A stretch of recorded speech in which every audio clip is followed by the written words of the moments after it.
How you doing?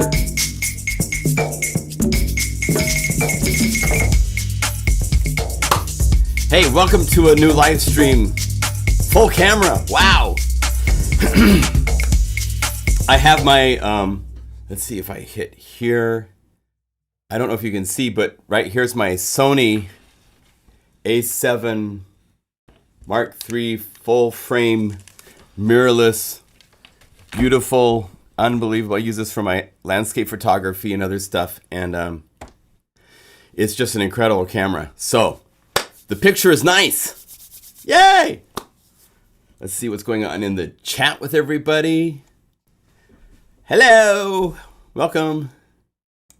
So let's see here. We can change. I have a couple. As you can see, there's been some upgrades. Tapestries on the wall.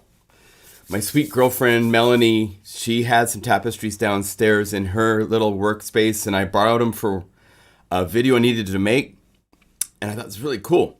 And then Cloud City was coming, so I needed some things with clouds. So I looked on Amazon, and there's about 800 different type of tapestry designs, and they're easy to put up, and so those are in place. Happy 4th of July if you're in the United States. Happy Independence Day. If you're not, it's just a happy celebratory positive day, I hope, for you. Let's see if we can go to different views. So we have Unify. I have some really cool stuff to show you guys. I have a video that is about to be released. I'll world premiere a little bit of it here. And I have a question for you, because I'm a little unsure how to do this. So ScreenFlow. Let's see here. So if we go recent documents, don't use. Now, what I need to find out is if the audio from this shows up in the live stream when it's played. So we'll find out in a second. So let me check something real quick. I'm going to hit play on this.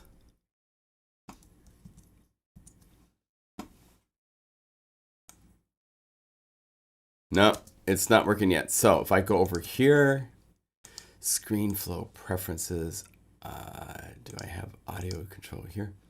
Probably be under system preferences. I bet you. System preferences, sound.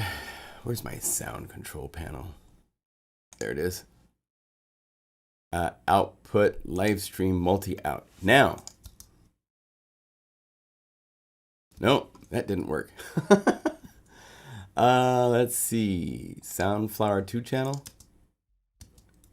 Now, you guys might hear this, but I can't hear it. Loopback audio. Tring. I love decay. All right. All right, so I can premiere this here. I figured out how to do it. Okay, yay. There's a program, if you need to get audio on your Mac working between applications, I will tell you about a couple things that I have found that are lifesavers. This is Loopback. This is an application that lets you route audio between applications, and it just works. So I can have Logic working, pass through, so you can route something to a loopback thing that shows up in your sound, and then you can route where it goes in your system to what channels, so everything works. Lifesaver, lifesaver. I'm trying to get Skype and Facebook and things to all work at once. That has saved me. Oh, my sweet daughter is. Oh. Okay, so we got that going on. I'll show you that in a minute, and I have a question in regards to that. On top of that, let's see here. If I go over here, I can go to full screen. I'm going to show you something really cool. Hello. So check this out. We had a shopping event. We actually were going to pick up a computer for Melanie. And in the process, we found out we had to wait a couple hours. So we went to a furniture store. And in the back corner, these were for sale. And so they're called compact congas because there's no bodies. There's no big wood chassis.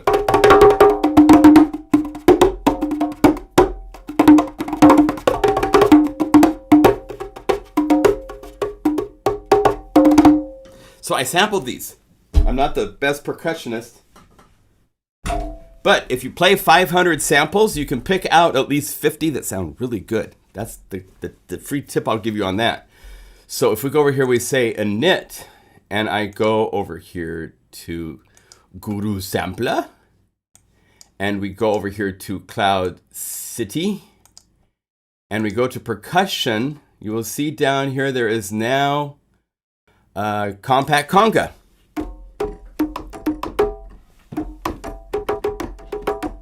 These will be coming in a free update released hopefully next week. There's 50 samples. Let me turn these up a little bit. I got my sound down a little bit. Go like that.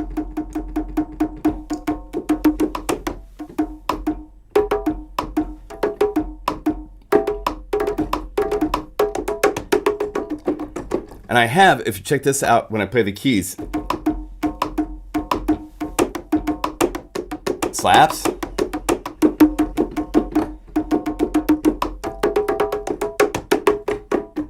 And then up here are all sorts of pitters.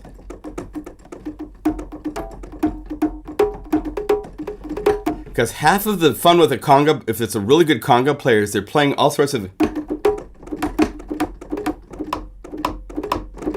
Let me turn off my microphone for a second so you can hear this without the mic.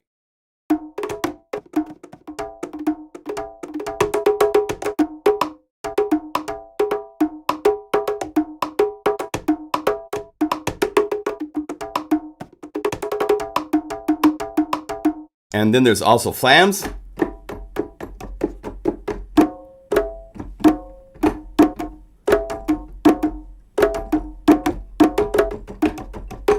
So this will be a free pair of congas provided in the update to Cloud City. And I need to make, oh, you'll see you not Unify. Oh, shoot. Okay, this is where I need to get some sort of a visual monitor that fixes this so that I can be showing at the same time. So inside of Guru Sampler, I have compact conga, and if I go over here to the keyboard, you can see. I'll turn off the microphone so you can hear everything really well.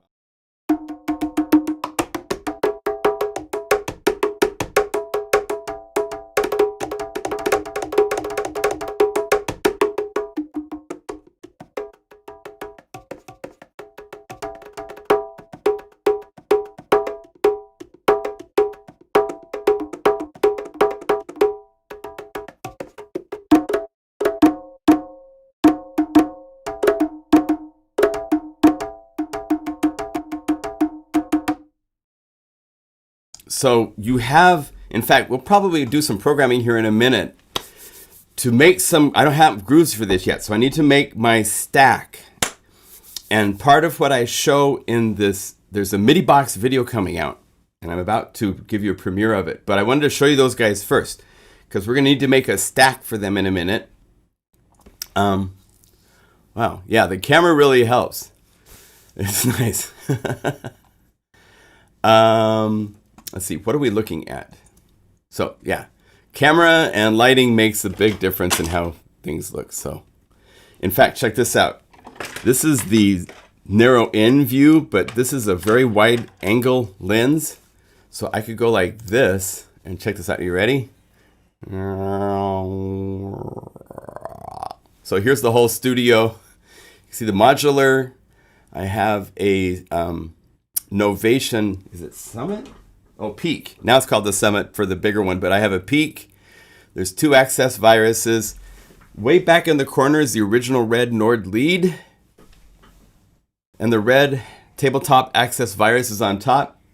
Up here is a Mini Moog Voyager in black ash with green light. A DX7, my original DX7 from 1982 that I bought. And a Korg Kronos 2 that's been hot rodded for doing voicing work that I do for Korg and stuff like that. But I look kind of skinny and tiny from here, so I zoom in a little bit more like this, and I can go like, it's really scary to go like this. Okay, that's too close. But that's how you check for focus and stuff like that, so it's pretty cool. All right, So, are you guys ready for a little world premiere video time? Let's see. And also, I want you guys to be thinking of questions that you have. If you have questions as far as to things with Unify that you'd like to know, we're going to have a period in a minute to ask those types of questions, okay? So here, let's go over here. This is ScreenFlow. This is the application that I use to make all the videos that are not Livestream videos. I record in one take typically, and then I edit and chop it into pieces to get everything working. This is one where I actually had to do 2 sessions. I did one, and then 24 hours later I did another one. But here, I'll start from the beginning. You ready?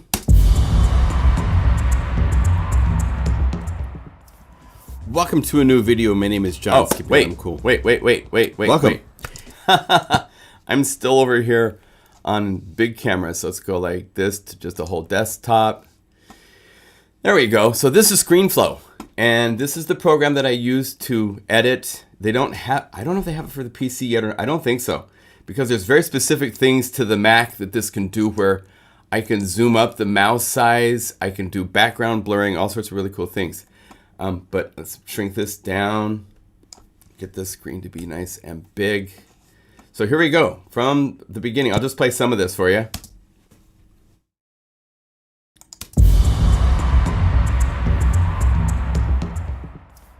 Welcome to a new video. My name is John Skippy Lim Cool. Welcome. Hey, so better camera, wide view, cool, huh? So I'm going to do a little demonstration to show you some of the possibilities, some of the fun things you can do with Unify. And then after this, I'm going to show you some of the basic MIDI file type things with MIDI box. I want you to understand how MIDI box works when we're done with this. I'm going to try to be fast. Fingers crossed, because that's not my forte. But here we go. So top down. Hello.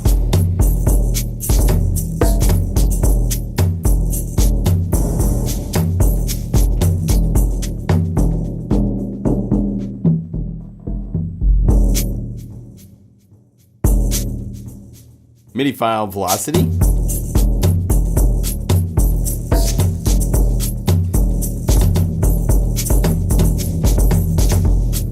That's timing, so I'm changing. I should show you here over here. So watch. Speed.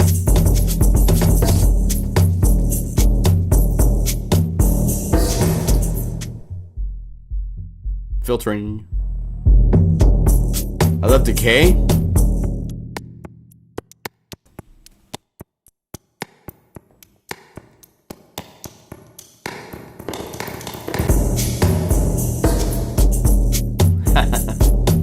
So this is a groove from Cloud City from the World Percussion Kit. These are all new percussion samples. By the way, next week, a compact conga that I sampled is being added to Unify's Cloud City for free. It's crazy. 50 samples. Sounds so good. I'll show you more about it next week. Let's go over here and say BPM drum.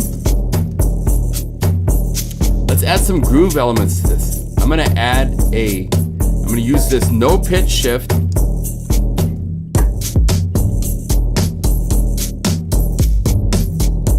And I want this sound to have a little bit more space. Let's go over here and say add a little room reverb.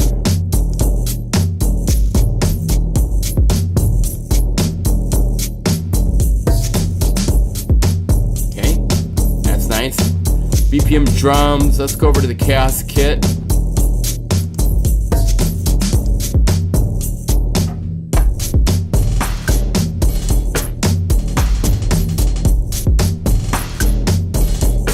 Now for this one, I'm going to go to Unify, I'm going to tune it up. I'm going to go to chorus.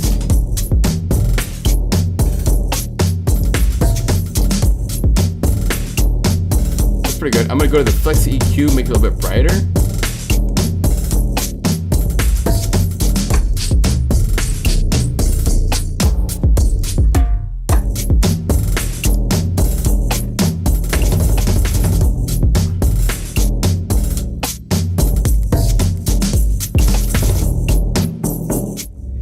other thing that's fun to remember is this is a plugin that can be inside of a DAW.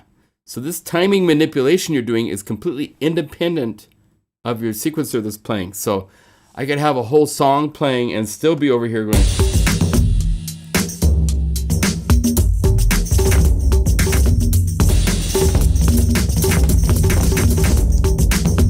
And then when you want, you bring it back down. Isn't that cool? So, now this video, the question I have for you guys is, let me see here. Let me zoom it down so I get the timeline and everything. Go like this. I want to make sure you guys can see where we're at, because I have the screen cut off right there. This is, let's see, and I always hide the timeline and then I can't get the timeline to reappear. It's so funny. View, show timeline. Thank you. 44 minutes long. Now, there could be 2 or 3 chapters that could be separate videos. And the question I have, should this be 3 separate videos or 1? I always make these, I show different things. And the main things shown are how to, I do a tip how to get so you can jam with this, where it's just a groove down on the low C. I should get, so it's not showing 2 of me all the time. I don't need that.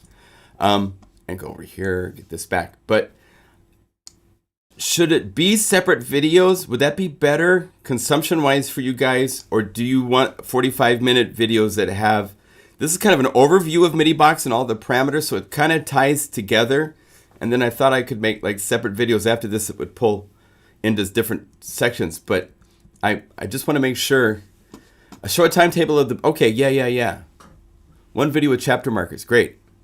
Could you actually create a vid that shows what each thing on the screen is for? Yeah, that's a good point.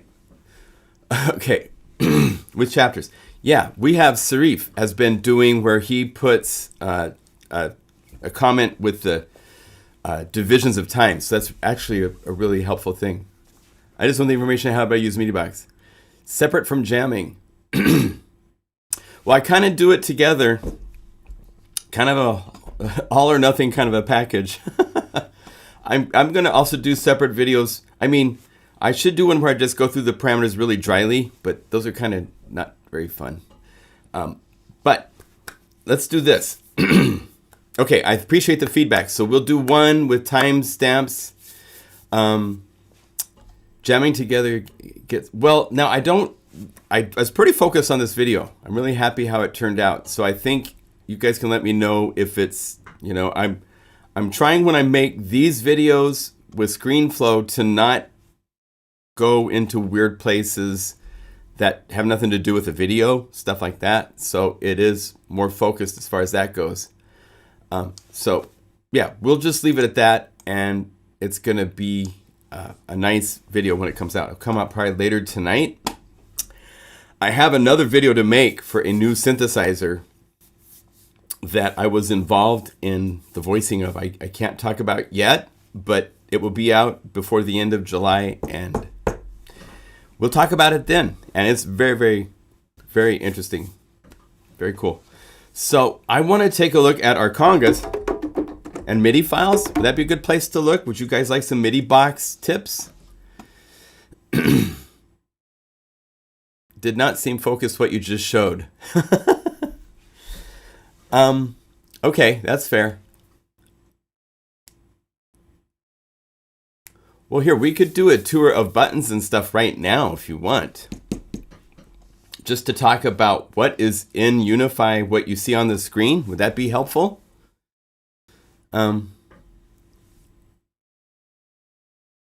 Yeah, loop hop is really good.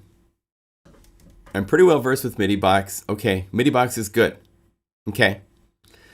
Let's do this. Let's look at, what would you guys like? How do you find the time to do all of these things? Good question. I don't know. I don't sleep much. Let's do this. Let's look at this interface and just do a dry, this is what everything is. And if you guys have questions, pop them up. Can you give us a workflow to create our own unified libraries? Yeah, I want to do what you did for Obsession. Okay, yeah, we can definitely do that. Okay, so the interface first, and then we'll talk about making unified libraries and the parameters to do for that. This is the layer button, which is where you go to select either MIDI effects, audio effects as auxiliary buses, or an instrument layer. Right here is an instrument layer, which consists of a MIDI in to choose what it does.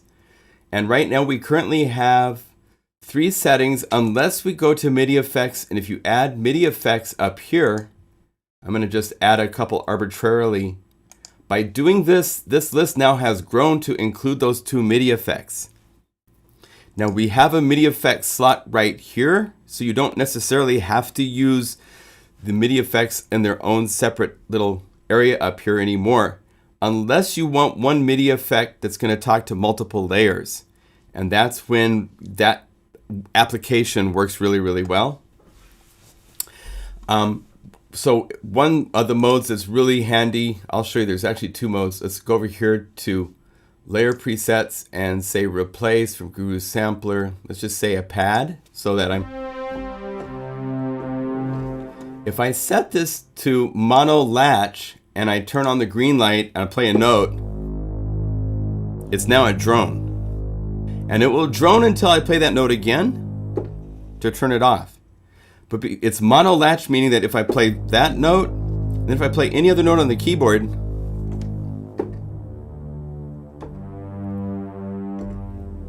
wherever I play, it cancels what was before and picks it up.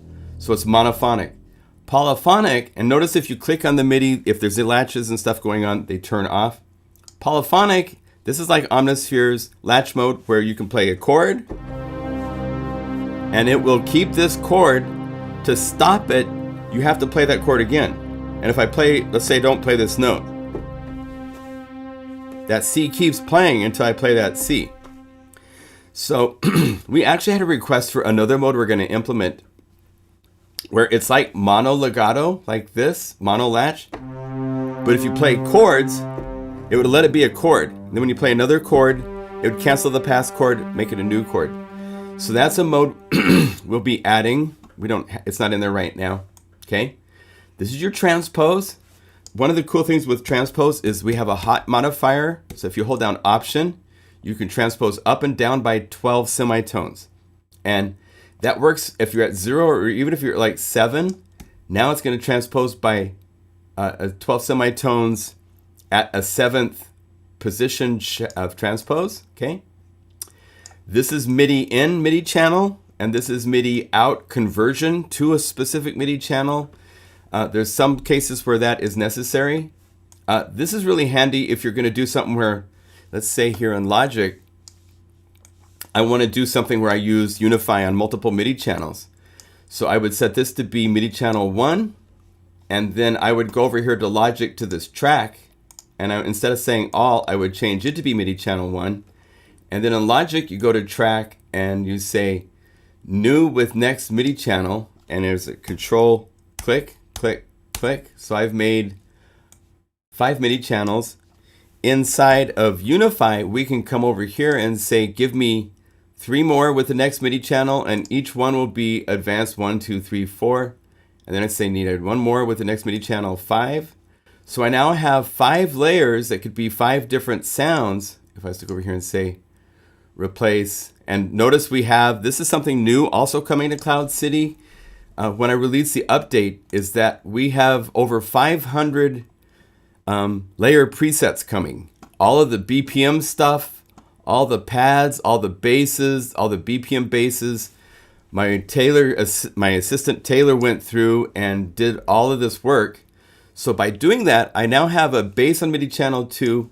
And let's go over here on MIDI channel 3. Let's say we want to replace with, let's say, a BPM drum groove. And as you can see, every one of the drum kits and all of those, so down tempo like a prayer. So I have 3 parts. So if I go up here to MIDI channel 1, I could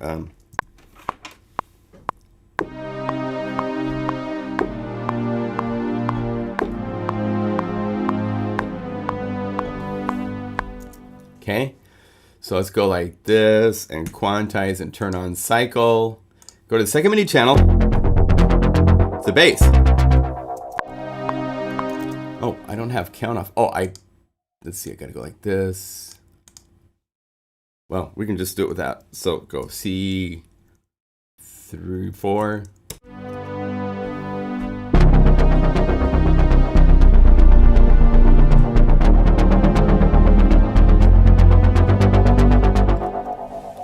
And that was very poorly recorded, but I didn't get the first one. Anyway, you get the idea. Then we go to MIDI channel 3 and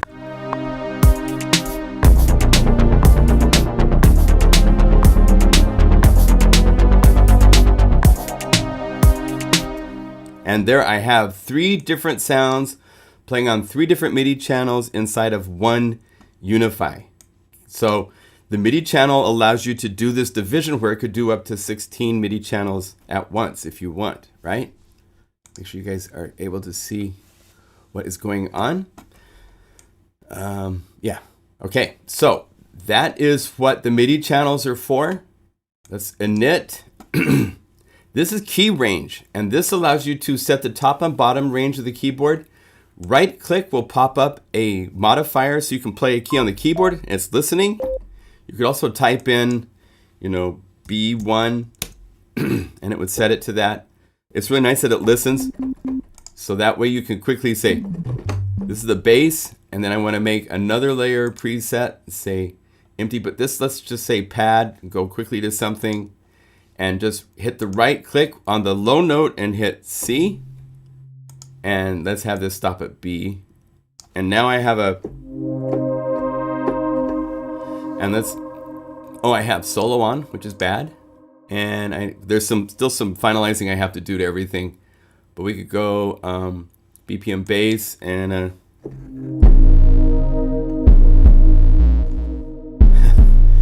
yeah, so we have some more fixing to do to the layer presets. We've spit them out, but they're not always playing right. This doesn't have its transpose turned on. And it needs to be probably C2.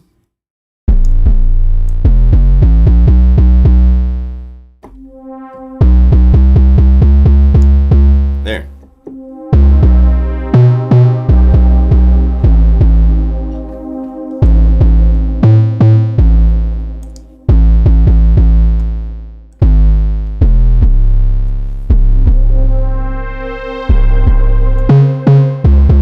I can't tell. I think it's off a note.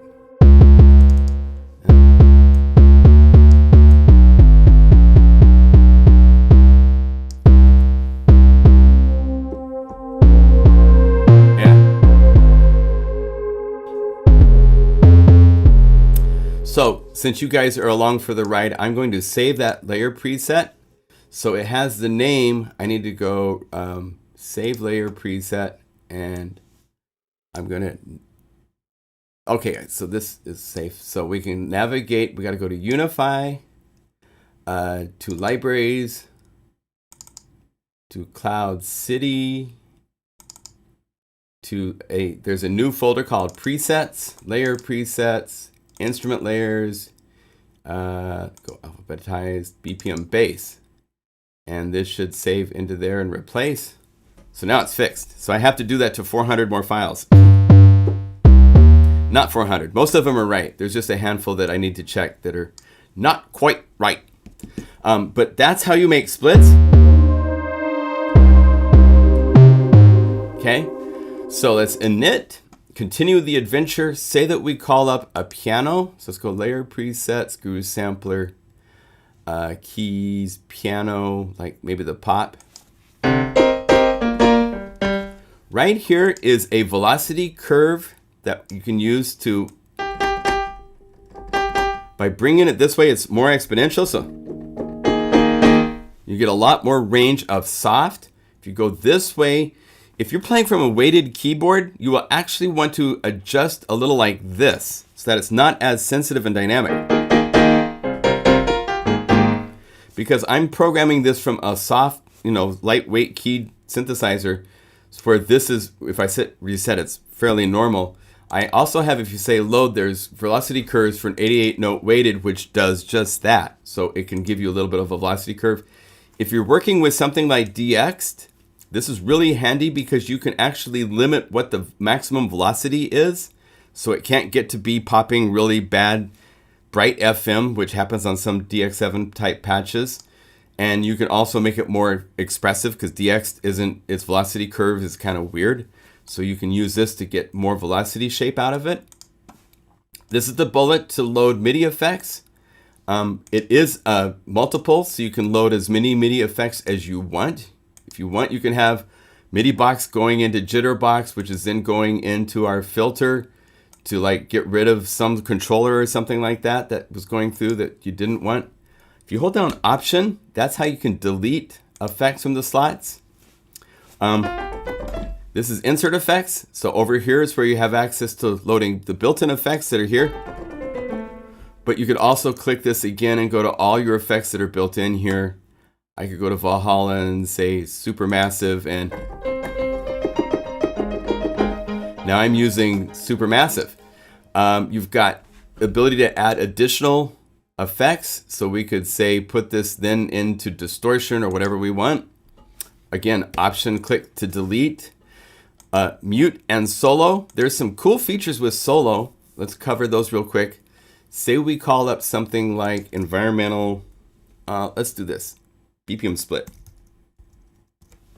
Let's get one of these bigger. I know BPM perk. This will work. BPM perk. So there's these. Where are they? That's fine. World United. Here we go. World United is 1. So this is a whole bunch of grooves. And I can hit solo, and I can click solo again and it will add. If you right click on solo, it will turn off all the other solos and just select that solo. So it's easy to navigate to see what's going on here. And then when you're ready, just right click on these and you're back to the full mix. I will tell you this, I'll give you a secret. We're working on knobs, faders, and buttons. This interface of 8 knobs will soon become unlimited. So that we'll be able to have knobs. These things will be able to, you'll be able to access. Right now you can't modulate, mute, and solo, but that's one of the places we want to go in the coming months. Not tomorrow, not this week, but that's something that that's one of our directions we want to head in and land on in one of our updates we're working on, because there's so much we can do, and even with the Obsession library that I did, 8 knobs is not enough. So, but solo is really cool how it works right now. It'll be even cooler when you have access to like real-time controlling that from your hardware unit to solo different things and then hold a button down and, right? So right click on solo is really cool. Be aware of that. Also, the volume sliders, if you hold down Option and you move a volume slider, it moves all auxiliary buses and all volume sliders together. So you can go down here to where you see your master output levels and make sure that you're right where you want to be volume target wise for how the mix is. A really good tip, if there's a sound that you want to have be brought to focus, like say,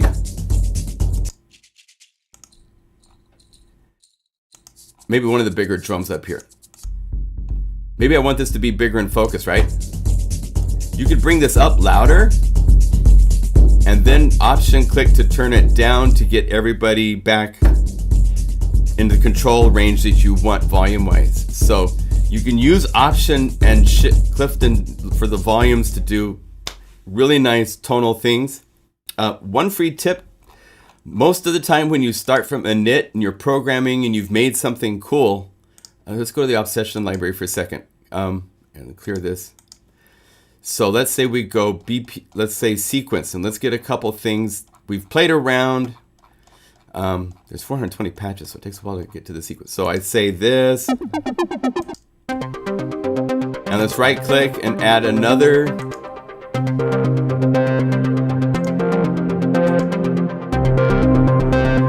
Hey, it's too loud, so I can hold down Option, turn the whole thing down. But also, go to this bullet, go to Replace Layer Presets, the Master Presets. This is my optimizer. Listen to the difference. Everything has more presence. By doing that, you have access to EQ. You have access to the Enforcer compressor, which is just softly doing its thing, and Loud Max with just a little bit of additional presence pushing. Here's without it.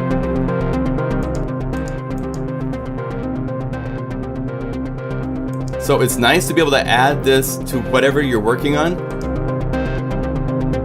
It just gives you that, if you turn the effects off from Omnisphere, it's a totally different sounding synthesizer because the effects are so important and integral to making it have this really cool sound. And we can do similar things here. We have really nice, our compressor is wonderful. This EQ is one of my favorite EQs on the planet. It's so fun. It has a low shelf and a high shelf and 2 peaks in a single EQ. It's called Flex EQ. You can find it right here under Standard EQ. Flex EQ is right here in the middle. And what it means, for those of you who aren't familiar, low shelf means that it will take and boost everything from what this frequency is below or remove. So I could set this to, let's see, double click so it's at 0. If I set this to like 150, if I boost this, it's just boosting that low frequency, anything below what this frequency point is, which is different than these guys where if I set this to 150, this does a whole bringing up of everything below and above this frequency point that you set. Whereas this, it's a pretty much brick wall. Anything above it isn't affected. So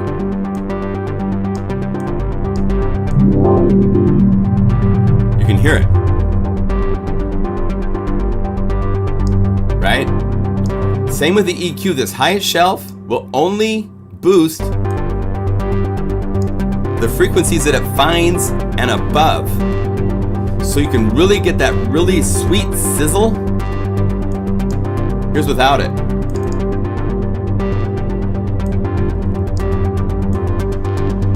As you bring it down, you hear it emphasizing more frequencies. So it's awesome to have a low shelf and a high shelf, and then 2 peaks that you can then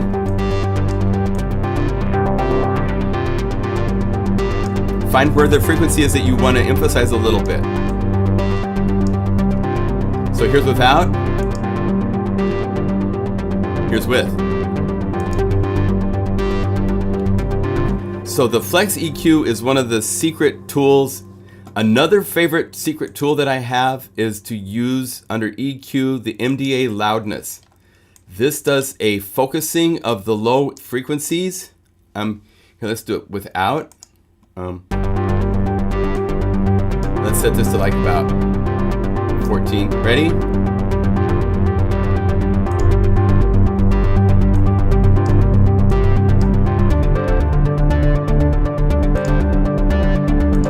Without it. With. Hear that low end that shows up? It's just an incredible secret weapon. So use those effects. Those 2 effects are pure gold in Unify. I love how they work, okay? Over here are your browse to open the browser, change patches, of course, initialize, revert, which only works if you've loaded a patch and then you've messed it up or so forth. Then you can revert back to what it was, okay? You've got your patch list here. You've got different tags to go through. You can check here to make sure that you're updated to 1.1 by hitting tags and go 1.1 and make sure you're in all libraries or in the standard library, and you'll see the patches that come with Unify 1.1. If you don't see Unify 1.1, then you need to download the Unify standard library and install it. Either if you bought it from Ilio distributed music stores, then go to the ilio.com/unify-updates. If you bought it from Plugin Guru, then you can log into your account and the files are there to download. At the bottom of the interface, we've got some buttons. How's this going? Is this helpful? I want to make sure I'm giving helpful information to you guys. Is this good?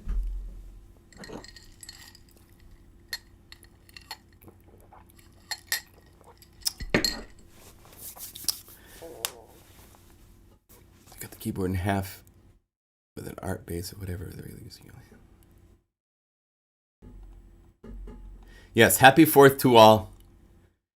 In other words, a latch trigger for drums and a latch trigger for an art. Yeah, you can do things like that.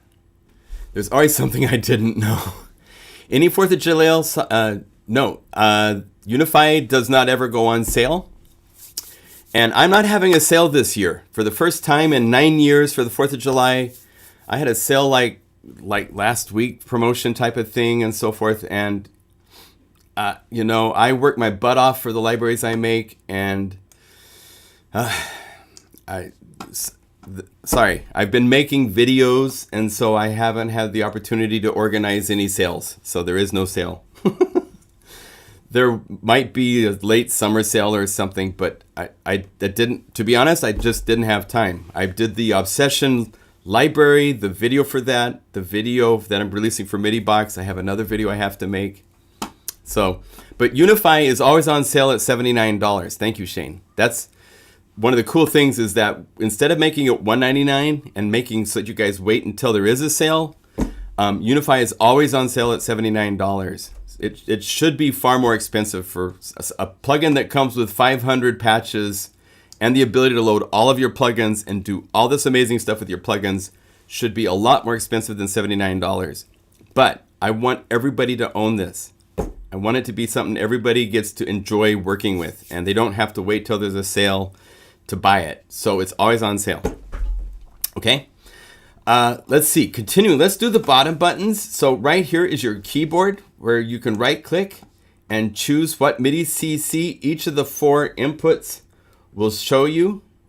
These don't necessarily correlate with the first 4 knobs. These are totally different. If I was to set this to be, assign this to MIDI CC 27, that didn't change this to be 27 as well.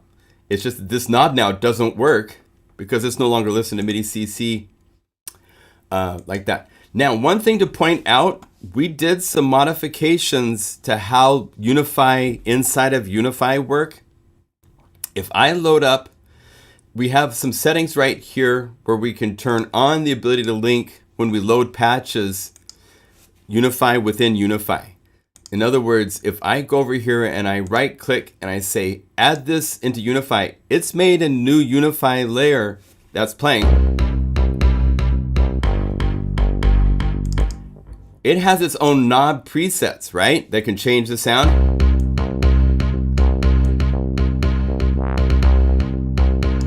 I'm not even sure if this is routed to anything. No, it's not. But if it was routed to something, you'll notice that it's no longer with MIDI CCs assigned up here onto the, this is the one that's loaded into Unify. MIDI CC assignments only happen right here to the 8 knobs inside of the main Unify instrument. And then you'll be able to have the ability to right click or click here and say link parameters. Oh, didn't do it. So let's go over here and say, well, there's no knob assignments to work with. That's what happened. So if I was to go to something that did have knob assignments, standard library, let's say go to a BPM pad and say load this, it will load it and it should connect, as you can see, the knob assignments. So it has routed itself so that it's connected to these Unify controls. So when I change the knob here, it's changing, but that's just because there's an internal link that was made. And if you want, you can actually go over here now and turn it off. We have options for removing embedded links or optimizing them. What this means is that if you're loading, say, 2 or 3 different drum grooves, right?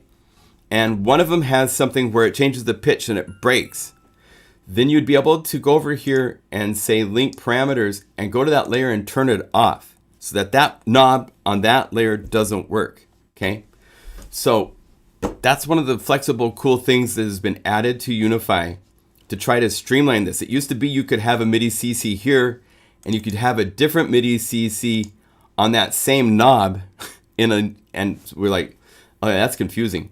So there's no longer any MIDI CCs inside of the embedded Unifys. They are only looking to this to control, and they only work if they've been linked, as we call it, okay? So that's one of the things that we changed with the knobs. Here's your play transport.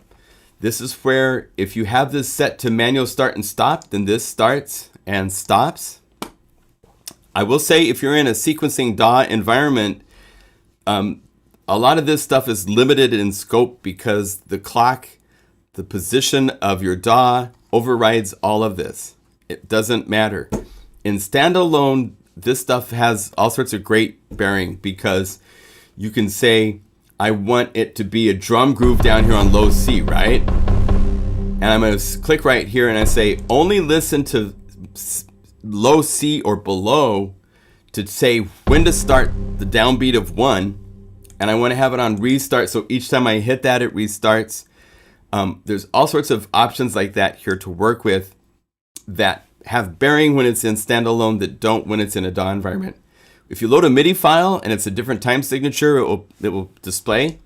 You can also change this to be whatever time value you want it to be here. This is the display for over here for the clock resolution. If you say more coarse, then this display is just sitting like that. If I set this to be like this, then this is now divided into 16ths, or I could go all the way up to 64th, and now it's a lot more resolution. It's just a display. We're not quantizing to those values at this point. Then your tempo, anything you set up inside of the transport. If you go to save, there's a little button right here that says save BPM data. This is where you can say, click that, and that way it will save all the transport information and tempo, which is important. Inside of a sequencer, that's lost. If my sequencer is at 120, everything I call up is 120 beats per minute. If you're in standalone, each thing you call up can be a completely different tempo. So you can go from one song where it's nice and slow to the next song, and it'll be at the tempo it needs to be for that song. But if you're in a DAW, you can't do that. You'd have to program the tempo changes into your DAW, okay? Hello. Hi. Wanted to say hi to everybody. Hey. And see if it'd be okay to take Athena to the festivities. Sure. Okay, cool. Here's Takita. And Athena. And my girlfriend Melanie. Hi, everybody. Happy 4th of July. Here, come on up. Come say hi. Oh. It's the family. The fam. Yeah, you can take her. Okay, great. See you later. Bye, everyone. You look really cute, honey. Hasta luego. I love that little pot. Thank you. Very cute. Okay. Family introductions. Yay. That's fun. Okay, so the transport is important for that type of stuff. Moving on. How are we doing? Hi and bye. I waved back. Oh, that's really cute. Okay, moving on to buttons. The question mark. This is where you can access all sorts of things. Let me make sure you can see this. Okay, yeah, that's pretty good. So here's where you can get to the tooltips, whether it shows when you hover over something. Shane has gone to great extents to put little helpful tips so you can go over here and see what something is. It will pop up, drag or use mouse wheel. It's great. It's great to have those things.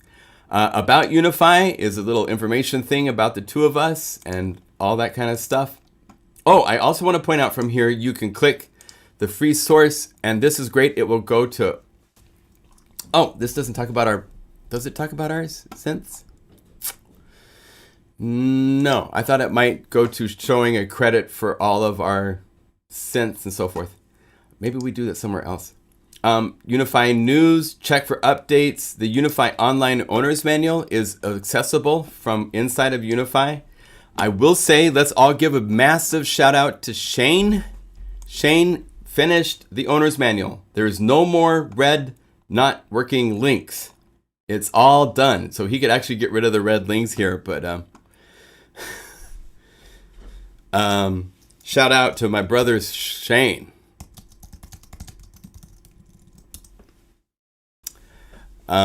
Because that is an awful lot of work, my friends. You know, there, if you want, you can get to even such things as, where is it? Built-in and bundled plugins will take you to a page where all of our plugins are mentioned and listed. A lot of them will reference just to the actual website where they came from MDA Electronics for the MDA plugins.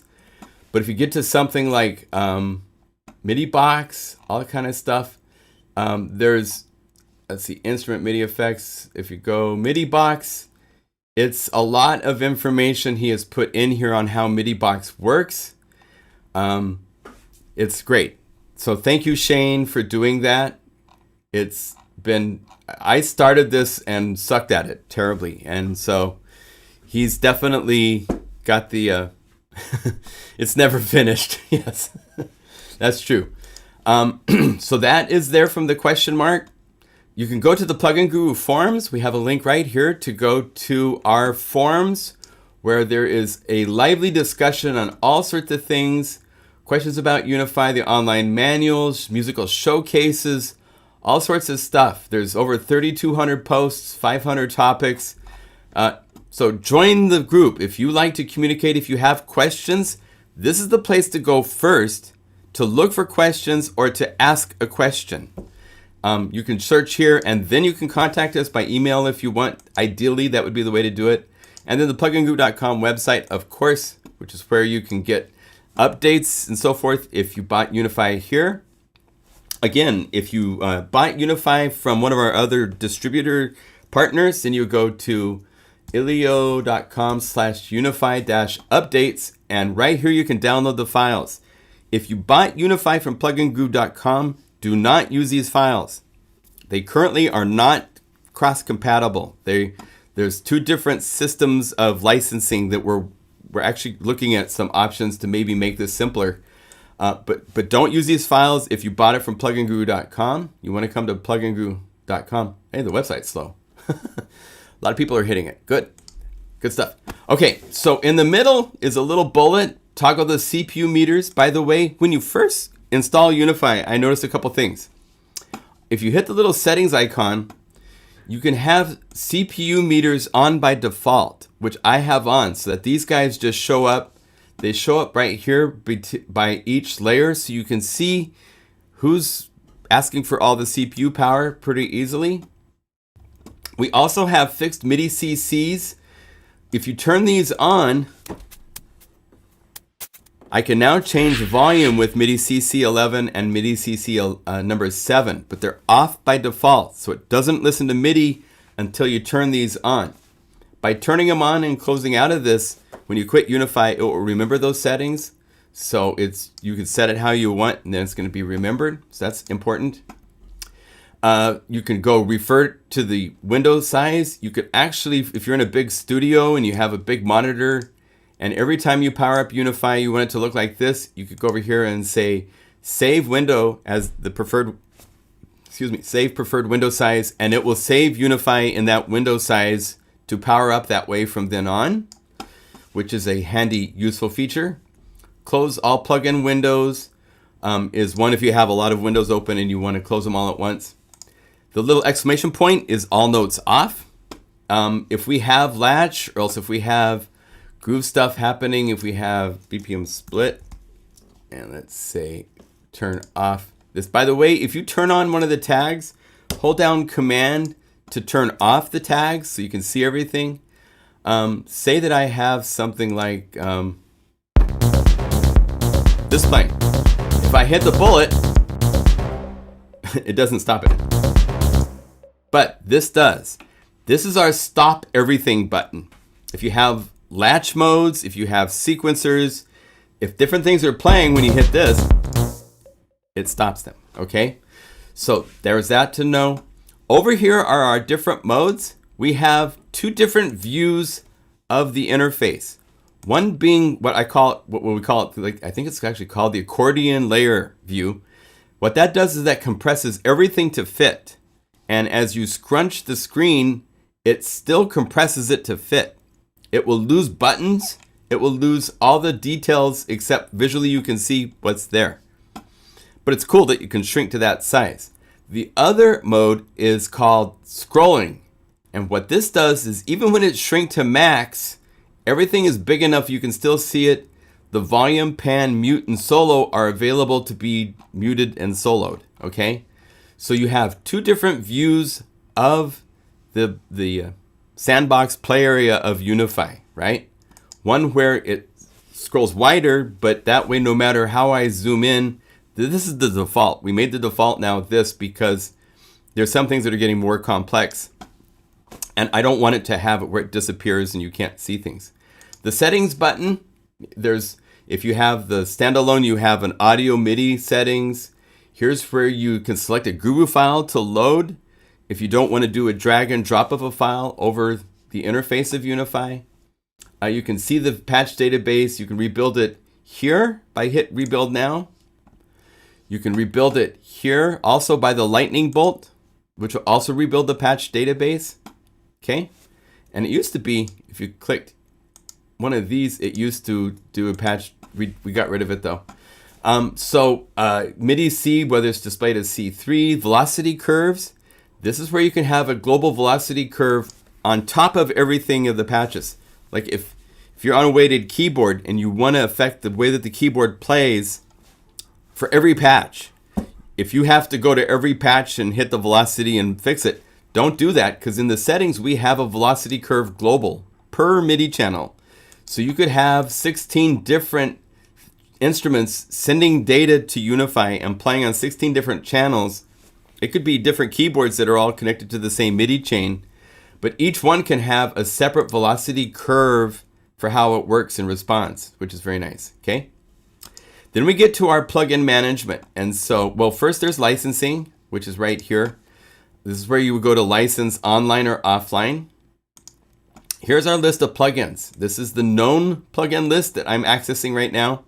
For the most part, I'm using VST, although I do have some VST3 in here. I'm always using VST because if I make patches, I have to use the VST plugin because that way I could send it to you on your PC and it will load. If I use audio units or if I use VST3 and I send it to you, it would not load. And so the rule for all the libraries that we do of support, for those of you talking about wanting to do these like unified libraries, the number one rule to start with is you have to build it using the VST version of the plugin from the beginning. That's not something we can convert because that's core to the hookings and how it goes into the plugins. You have to use the VST version to get things to work. Because otherwise there's all sorts of things that are not exactly compatible. Audio units, there's no PC equivalent. VST3 has been updated and all sorts of data that's on the PC side is in a different programming order than where it is on the VST Mac side for VST3s. So they don't transfer 100%. VST, and it's ironic that if you're a new licenser, you can't get a VST license, but VST is the only one that's 100% compatible. I love the irony of that situation. Right down here are where you can scan all of your plugins, remove all your plugins. We actually recommend if you're starting out to just either use the select plugins and you can navigate to your VST folder. I think we're currently, so on the Mac it goes library, audio, plugins, and then you have access to components, which is your audio unit plugins, and then VST and VST3. You could say VST, you could say shift these 4 plugins or 5 and say open, and that will load just those 5 plugins into Unify instead of scanning everything, which can take a long time. But whatever you want to do. The other way is to just go to the Finder, and you can do a similar thing where you go VST, take a handful of plugins. If you're on the known plugin page right here, you can just go to these guys and say, I want this, and I want this, and I want this. Drag, let go, boom. They've been added. If you just downloaded a new plugin that you want to check out, all you have to do is go boom, bump, and it's loaded. It's really cool. We've got word from a lot of software developers that use Unify for developing their plugins because they can quickly access their plugins without having to rescan all their databases and all that kind of crazy stuff. So it's very cool. And then the last final button over here is subsets. This is where you have your instrument, audio effects, and MIDI effects subsets. And what these are these are custom menus that you can create. I've created some that come with Unify that are right here in the middle. Everybody has a show all instruments, which shows alphabetically the companies for all the plugins that you have loaded into your computer system for whatever has been scanned into Unify.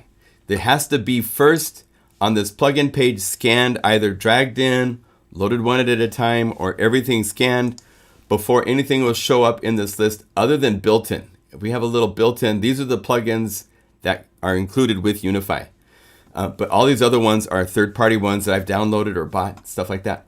But right here, you can make your own subsets. And I made one called All Instruments, where I took all of my instruments and added them to that subset. So if you have those same instruments, they will show up in this list. But that's not all the instruments you probably have on your computer. So you might want to make your own subset of all your instruments. Here's how you do it. So you go over here to Instruments, to All Instruments. Now, I'm going to do something silly. I'm going to say remove, let's say select all and remove. And so I have just made my all instruments blank. If I go back here, you can see if I go here and say all instruments, it's actually grayed out. So it is working in real time. Go back to all instruments so that this says all instruments in the corner. Go here. In the middle here is all the plugins, audio effects, MIDI effects, and instruments in one long pool. And if you go here and you say VST/instrument, INST, that will get you 90% of the way there. You can say select all, add selected, save. Now if I go back to this list, it has just updated itself to every VST/instrument in my computer system. So this is all of them. It's been updated. The only thing about this is that MIDI effects are considered VST/instruments. So you will find Cream, Blue ARP is here, right? So you want to go back after the fact and go to all your instruments and say Blue ARP should be out. So here's Blue ARP, remove selected, go to Cream, say remove selected. You have to have in your mind what VST what MIDI effects you have loaded, right? Let's see, I know Cthulhu is here, so Cthulhu is right here. So remove selected, hit save. That will update the list. Same for companies. If you want, you can just say Korg, and everything that's Korg, or Arturia, say everything that's Arturia. If you want to make your own subsets, just select the folder and say new subset, and it'll put it in here. So you say new subset, and you could rename this. Well, I have a lot of Synapse Audio, right? So I have made a new Synapse Audio. So I could go over here and say Synapse, and there's all the Synapse, select all, add selected, and save. And just like that, I've made a new subset right here. Favorite in my Synapse Audio by company. Here they are. So I made this subset inside of my company folder for Synapse Audio. So you can customize these to your heart's content. On audio effects, it's really cool. You can go effect type and group all your delays, all your EQ, all your reverb, all the universal audio that you have authorized, so that you don't have this sprawling list of 300 effects. Have just the list of effects that you have authorized as a subset. Time saver, huge time saver. So that's really cool to have those abilities as a bonus. We're trying to make it so you can have navigation, all this fun stuff to control everything in your plugins to make working with them easier. That's all. It's all it's about. Faster, easier, more creative. That should be our new slogan, right? All right, so that's the interface of the main buttons here. Oh, thank you. Good to see you, Jason.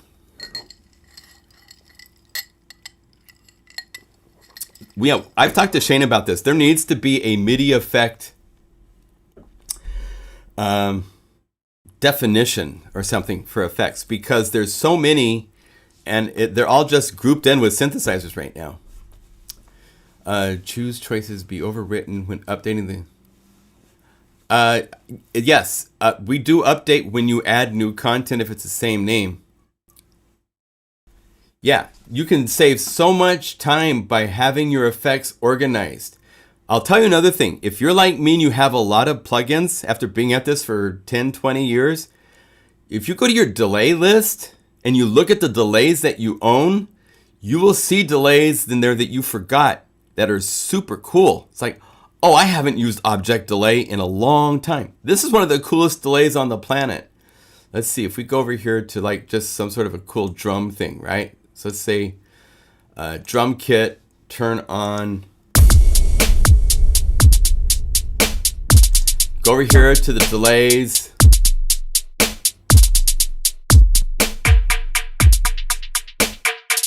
Because it's got a physical modeled, and like everything else, this is one of the coolest things inside of Unify by far, is that I could go to this macro knob, go to link parameters, I could go to instrument, to the effects, to object delay, and here are all the parameters. So I could go frequency,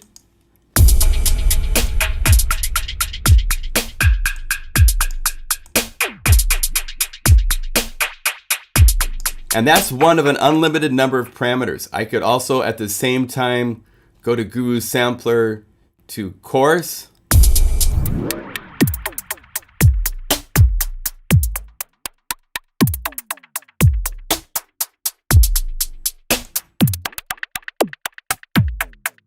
So much fun.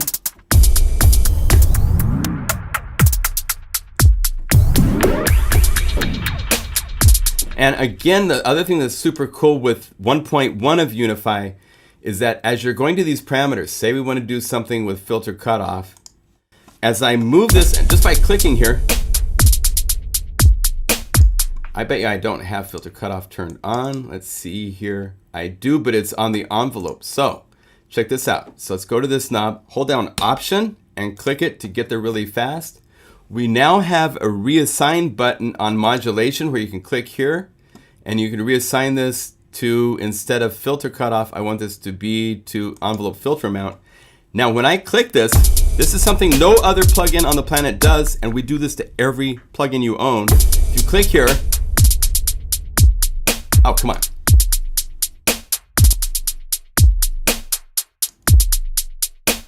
I must have some other parameter. Oh, let's do this. So let's say also, you're gonna play that way. I can play that way too. I bet you it's velocity filter.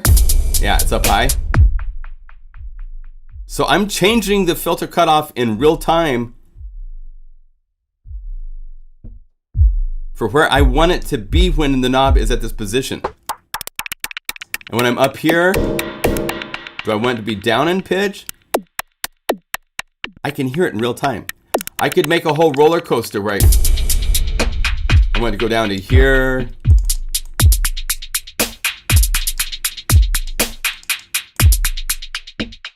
Each time you click a bullet to change that parameter, we send out that parameter in real time to whatever plugin is connected. Serum, Omnisphere. Although Omnisphere is tricky because you have to go through and you have to register assignments before they show up to be modulatable. That's a whole video in and of itself to do that. But I just assigned how many things? 1, 2, 3, 4 different things to this so that it is doing all sorts of crazy roller coaster things, including playing with that delay.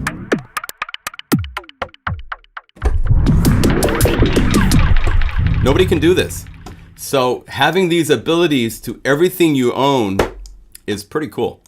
Okay, for those of you talking about making a unified library, that is an awesome thing. If you want to do that and get it to me, I will help get it set and distribute it so that we share it with everybody if you want to do that. The rules are simple. Number one, choose a plugin that's cool, I guess, right? That you like, that has, make sure that there's a lot of factory patches. If it's got 8 factory patches, that's cool, but that's not much of a unified library. The main things to do is to call up and play with that plugin and set up the 8 knobs so that they're doing things to that plugin that are cool and useful. I have, for example, in Obsession, I don't know if you'll see it or not, but when I move the mixer, which is right here, see over here, I'm able to go just to noise, just to oscillator 1, oscillator 2, noise, noise plus oscillator 1, noise plus oscillator 2, noise, oscillator 1 and oscillator 2 at 50%, noise at oscillator, and noise all at 100%.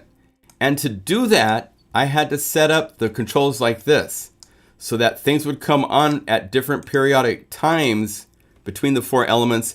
And the noise is kind of soft, so I actually goose the volume of the plugin when you get to the noise so that when it plays there, it's a nice strong noise instead of it's too soft.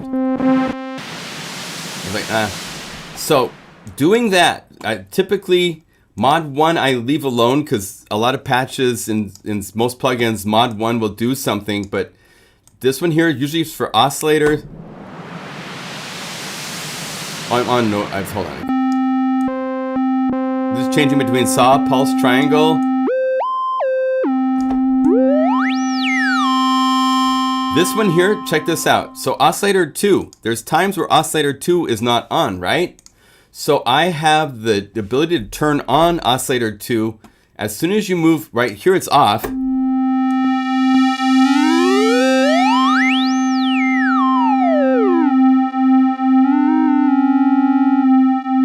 And you'll also notice that I programmed the curves for frequency to have resting points at 0, 12, 24, and 36. So I can be anywhere in here and it's at 24 or 24. And if you click one of these bullets and it's almost close, you can double click right here and say 36. Oh. What? Oh no. Oh, Shane, we got to look at that because I thought it was, I did these. How funny. Okay, don't use the value. Sometimes the value that you put in is actually not the value that is registered inside of Unify. So saying 36 gave it some weird arbitrary value that took it clear out of its range. Cool. I decided to put now if you've downloaded the Unified Obsession library from last week, download it again because I added shimmer verb to this knob.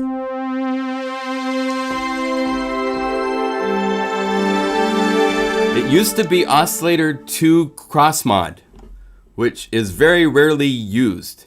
And the filter wasn't quite set right, so I redid the filter so you can get full filter range here. And then this is shimmer verb. And what this is doing, just be aware that these knobs can move multiple parameters, right? So on this, for shimmer verb, it's changing all these parameters in the reverb all at one time. Okay, so I'm going from let's see if I have this so I can get to 0, no effects.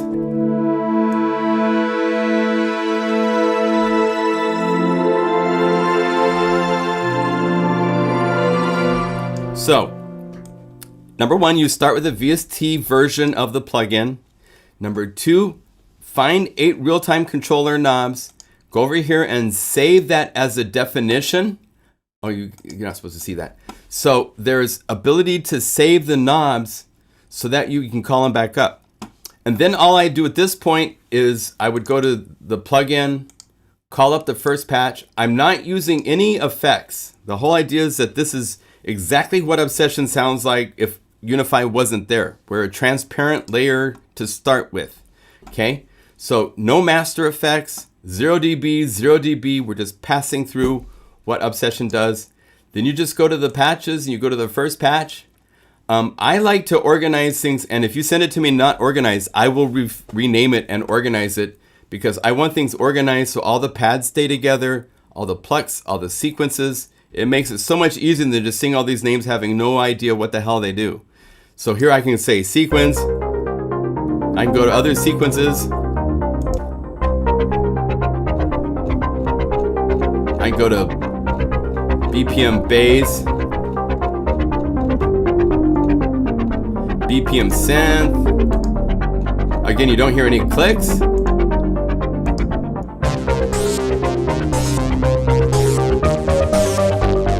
So you can build super fast once it's in this Unify format.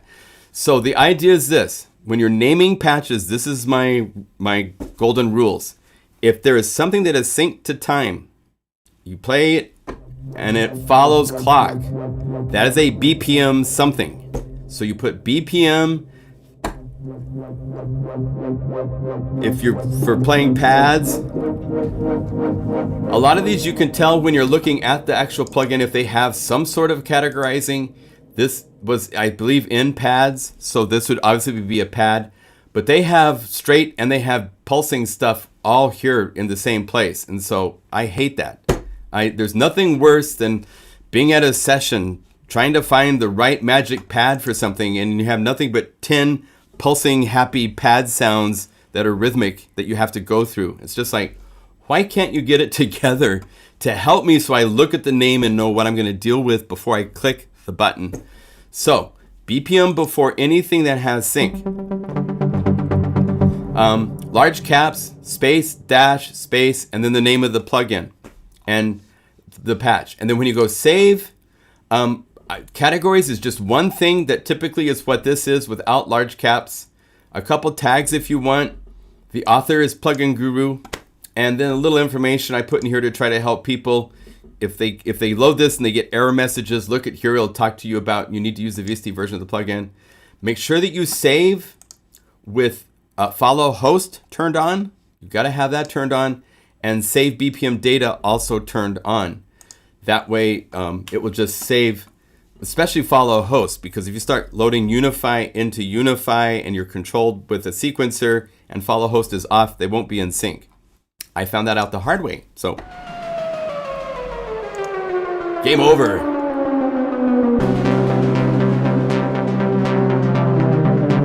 Oh, I have something I want to show you too with MIDI Box that you guys might. I know you guys are all like, I'm cool, I'm good with MIDI Box. I have something to show you don't know. That's fine. Let me do this. Let's go over here and make sure that I got my click going so I can hear.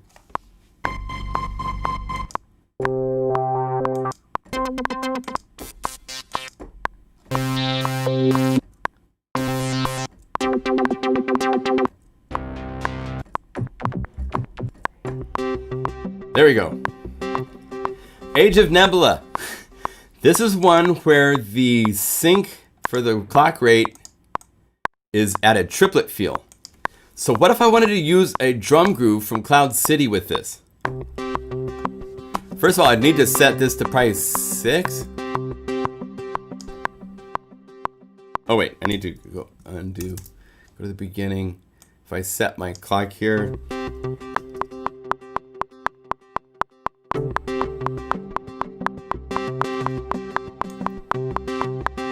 Or is it like,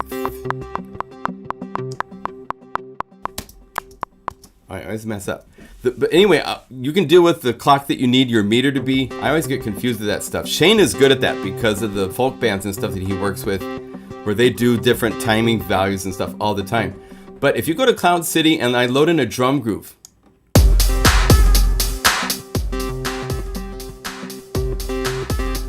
it's not matching up to a triplet feel.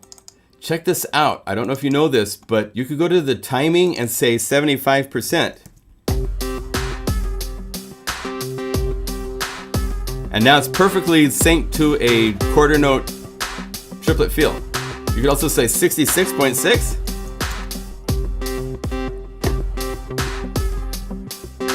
And it's now set to a triplet feel. So if I change the feel of my arpeggiator or the sequencer here to be, let's see, I think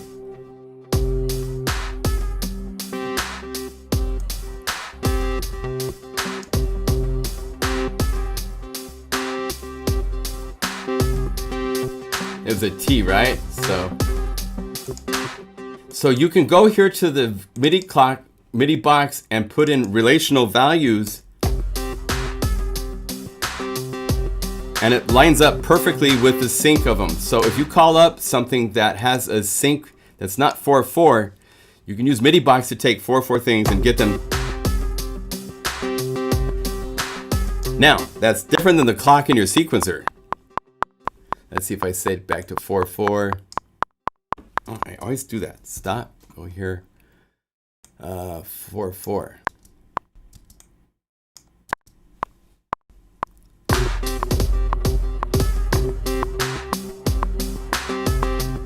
So I don't know how that relationship works. It's too much math for my head today. But just so you know, you can do that to get timing, stuff like that. MIDI box will keep on giving. All right. So, oh, what's happening?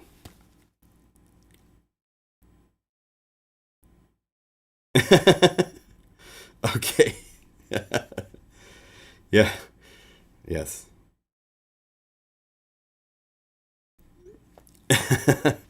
So they took Athena and Takeda to a little 4th of July party with Melanie and her girls.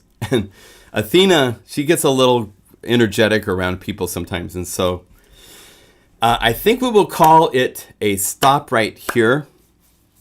I have to make all sorts of MIDI files. There's a whole bunch of patches to make. I'll probably pop up for some live streams just arbitrarily through this week, every now and then. Oh, Analog X delay time calculator for this. That's great. Great idea. Cool. So let's do our shout outs. Shout out from Portland.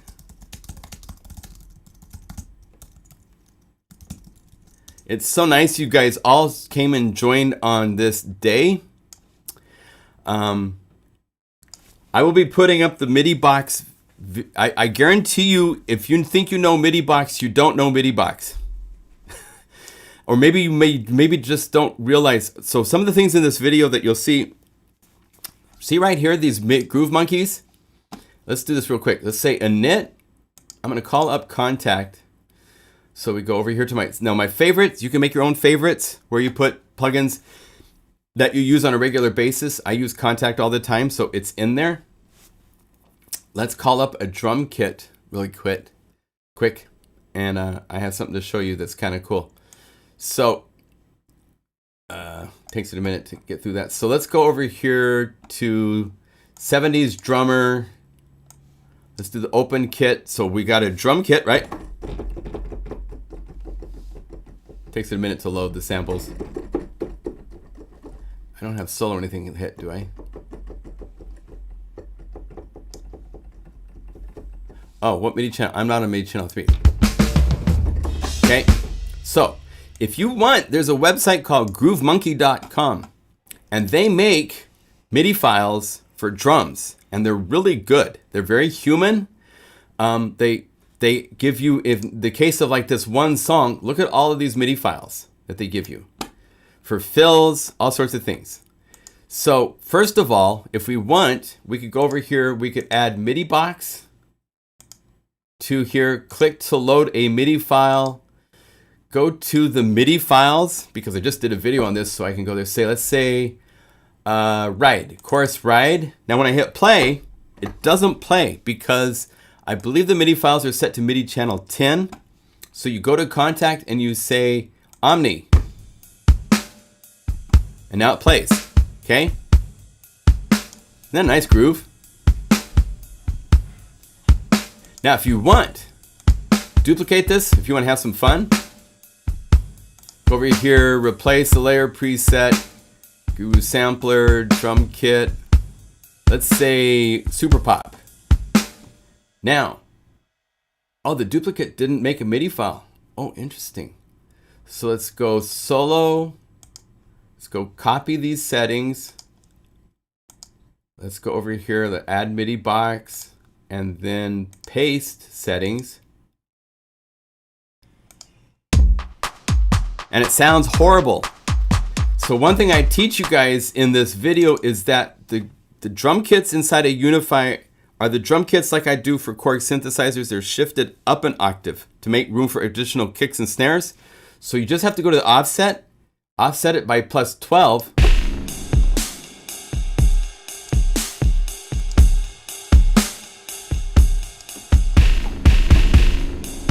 And then you can go to MIDI box, turn on note course so you can get all sorts of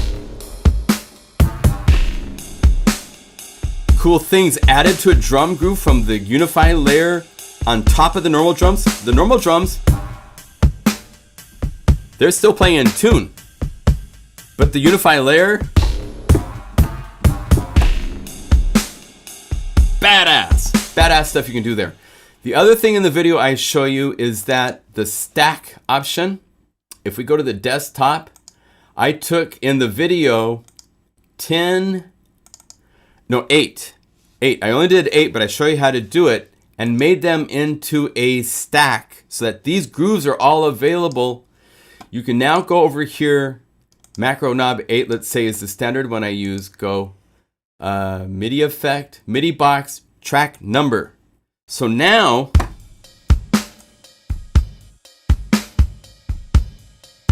oh, I'm on instrument 2. Whoops, double click and change this to 1 because we can do that.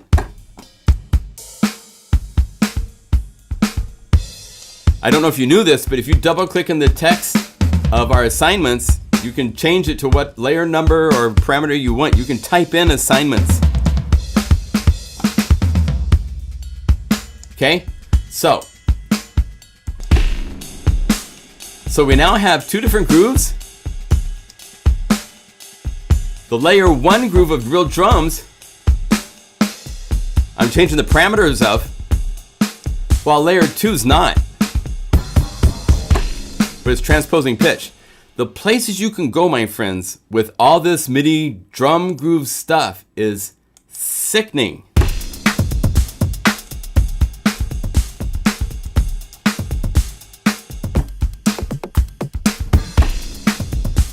I mean, you can have drum parties for days. So that's in the video, how to make a stack, how to create this file. That's coming in the MIDI box video. So it will be beneficial to you, I hope and trust. Okay? So we're gonna wrap up. Happy 4th, happy Independence Day to America. I'm not gonna say anything political, but I thank you all for joining. Oh, let me give you a link to the Unify. I think I need to give you oh, that's bad on me. I'm very, very sorry.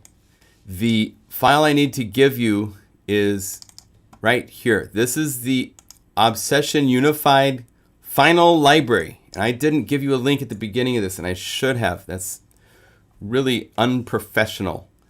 But let me delete, and here, I'll paste it into the conversation chat, and then right here I will replace it on the video description.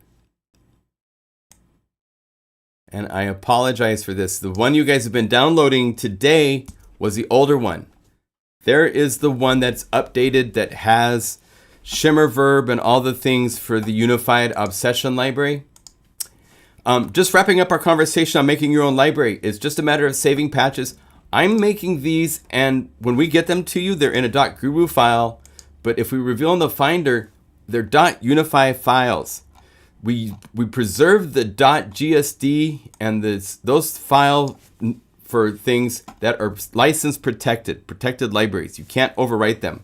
What that means is you can overwrite these patches. So be careful. Be aware if you option click save, you've immediately saved this patch with whatever you have going on, which can be a good thing if you want it to be brighter or a different sound or something like that. But just be aware, these patches you can overwrite. Unlike the other libraries that we distribute that are protected, this one's not protected. These are just .unify. If you save to the user library your own patches, they're .unify files. These are just .unify files. So have fun with the patches. There's much more coming with different synthesizers being unified for sure. Shout out to Shane. Hope all this information helped. My head hurts. Thank you as always for your support. Remember, Unify is always on sale at $79. Cloud City is $59. It's getting a nice upgrade with hundreds and hundreds of presets and layer presets and all sorts of stuff next week for a free update, just because I love my customers, okay? So, yeah. Clicking save should ask you again if you want to. Well, no. So here's the thing. If you hit save, you have the ability to go here and save the standard way. This is a power save that I ask for because I hate questions. I know I want to option click this to save. I don't want any questions. Unify is fast and brutal in some ways because that's how I want it to be. We can make it better in some respects, but the option to save will always be an immediate save. Contact just drives me nuts with, are you sure you changed? You want to change your patch? And it just asks you over and over again. It drives me nuts. And that I'm not doing that. Not for my own plugin. So, so just be aware. This is a fast power move to save. You can go save. There's also the fast save here. We don't pop up, are you sure? But if you go save as, and then you click save, it'll save the same name, and it says, do you want to overwrite? You can click as many times as you want, if that's what you want. But I'm not a safety security kind of guy with some of this stuff, because I want it to just do what I want it to do. No 3 questions later, okay? Sorry. It's just a personal thing for me. I think some of these programs are so buffered with, are you sure? Are you sure going to delete that? Are you double sure that, that it's good in times, of course. And I have lost data because you could accidentally click, you spend all this time going through and making something really huge and it's cool. And you mean to right click and do like this. And it's like, oh, shoot, I just lost it. It's happened to me for sure. But I don't want to sacrifice the ability to do this in a live situation. If there's a pop-up asking you a question every time you add a patch, you couldn't build this that fast. So I'm more for fast versus security. So just so you know, that's nuts.